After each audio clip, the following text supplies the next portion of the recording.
because her body was not getting oxygen. Her body was literally starving in front of our eyes.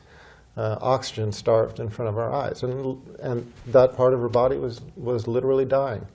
And when I saw that, like I said, it was the first time in my life that I needed to turn to some greater power. I was atheist up until then. I had been raised in a family that was basically Quaker, one of the Protestant sects, but not practicing. And I myself had never taken on any religion. So I had to leave the intensive care unit because they brought in a team of doctors, a team of specialists in the field. And while they were doing their thing, I just went to the prayer room. And for the first time in my life, I really prayed. And I prayed kind of the typical atheist prayer. There's a prayer called the prayer of the skeptic. The prayer of the skeptic goes like this: "Oh God, if there is a God, save my soul, if I have a soul." Yeah. Okay, that's the prayer of the skeptic. And most atheists, when they pray in this way. They say, "Oh God, if you are there," you know, because they're not quite sure. And that's basically what I prayed. I just said, "Oh God, if you're there, I don't know if you're there or not, but if you are, I need help." And I made a promise to my Creator on that day. I promised that if He would save the life of my child and then guide me to the religion that was most pleasing to Him, that I would follow. And that was the simple promise.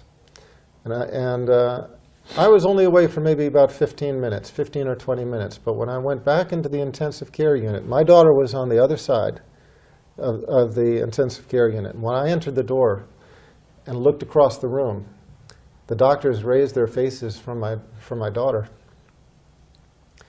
And I could see right away something had changed.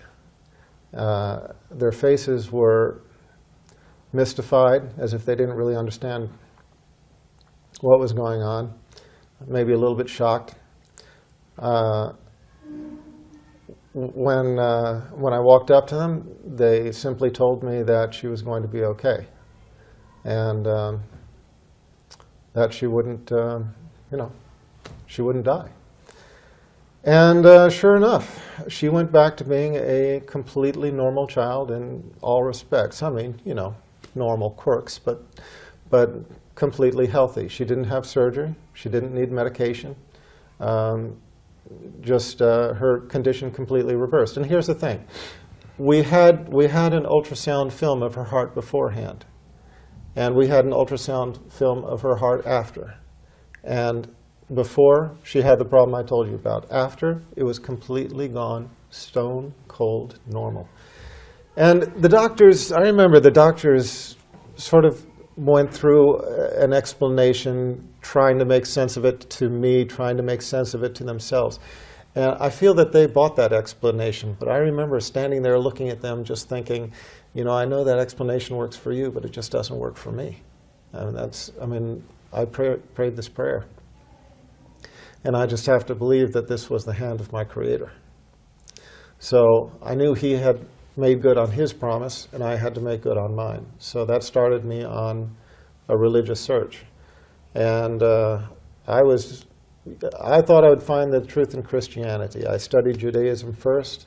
That led me to studying Christianity. I thought I'd find the truth there for years. I tried to convince myself. I tried to become Christian. I mean, I went to Seventh-day Adventist, Mormon, Quaker, Southern Baptist, Roman Catholic, Greek Orthodox. I don't know exactly how many different sects, how many different churches I went to trying to find the truth of Christianity. And I always kept coming up against the same thing. I always kept liking some part of it, but having trouble with others. And when it came down to the tenets of faith, I would talk to the priests, and I would say, well, how about this? And they couldn't explain it. And how about that? And they couldn't explain that. And well, what about this? And they'd kind of shrug their shoulders, and I'd just say, well, you know, thanks anyway, and move on to the next congregation. It wasn't until I found Islam that all of my questions were answered.